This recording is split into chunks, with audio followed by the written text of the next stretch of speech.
સમાચાર વિગતવાર જોઈએ। રાજકોટમાં હિન્દુના નામે વિધવા સાથે દુષ્કર્મ આચરનારા મુસ્લિમ યુવકની ધરપકડ કરવામાં આવી છે। ક્રાઇમ બ્રાન્ચે 36 વર્ષીય કુખ્યાત આરોપી યાસીન ઉર્ફે ભૂરા કૈડાની ધરપકડ કરી છે અને આરોપીએ મહિલા સાથે 8 વર્ષ સંબંધ રાખી લગ્નની લાલચ આપી દુષ્કર્મ આચર્યું। તો પીડિત મહિલા આરોપી સાથેના સંબંધ બાદ 3 સંતાનની માતા પણ તે મહિલા બની અને મહિલાને યાસીનના નામ જાણ થતા મહિલા પોલીસમાં ફરિયાદ નોંધાવી।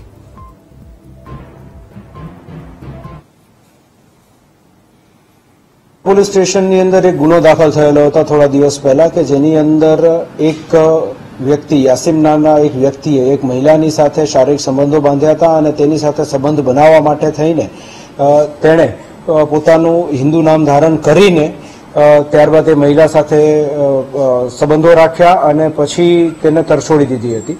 તો આ પ્રમાણેની એક ફરિયાદ દાખલ થયેલી હતી। આ ફરિયાદની ગંભીરતાને ધ્યાને રાખી ક્રાઇમ બ્રાન્ચ દ્વારા પણ આની અંદર તપાસમાં ઝંપલાવવામાં આવ્યું હતું અને તે તપાસની અંદર એવું ધ્યાન પર આવ્યું કે જે આરોપીનું નામ છે તે આરોપી અગાઉ અનેક ગુનાઓમાં સપડાઈ ચૂક્યો છે અને તેની પર ગુસ્સી ટોકની કલમો પણ લાગેલી છે।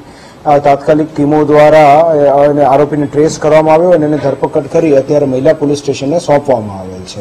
એ લોકો વચ્ચે સંબંધ અનેક વર્ષોથી હતો, પરંતુ તેની અંદર જે છે એ સંબંધની અંદર સૌપ્રથમ તો બેન જે છે તેણે જે નામ ધારણ કર્યું હતું એ વ્યક્તિની સાથે એણે રિલેશનશીપ રાખ્યા હતા। આ તો પછી એને ખબર પડી કે આ વ્યક્તિ ખરેખર જે એણે કહ્યું છે એ પ્રમાણે નથી પણ મુસ્લિમ છે, એટલે ત્યારબાદ એણે તેની સાથે સંબંધ રાખવાના ઓછા કરી દીધા અને પોલીસને જાણ કરી અને આપણે એની વિરુદ્ધ ગુનો દાખલ કરીને આગળ વધ્યા। આની અંદર અલગ અલગ એંગલથી પણ તપાસ શરૂ છે કે શું આ વ્યક્તિ જે છે જે આરોપી છે એની પાછળ કોઈ બીજું કોઈ વ્યક્તિ પણ સામેલ છે કે કેમ કે અન્ય કોઈ ષડયંત્ર આની અંદર છે કે કેમ એની તપાસ શરૂ છે।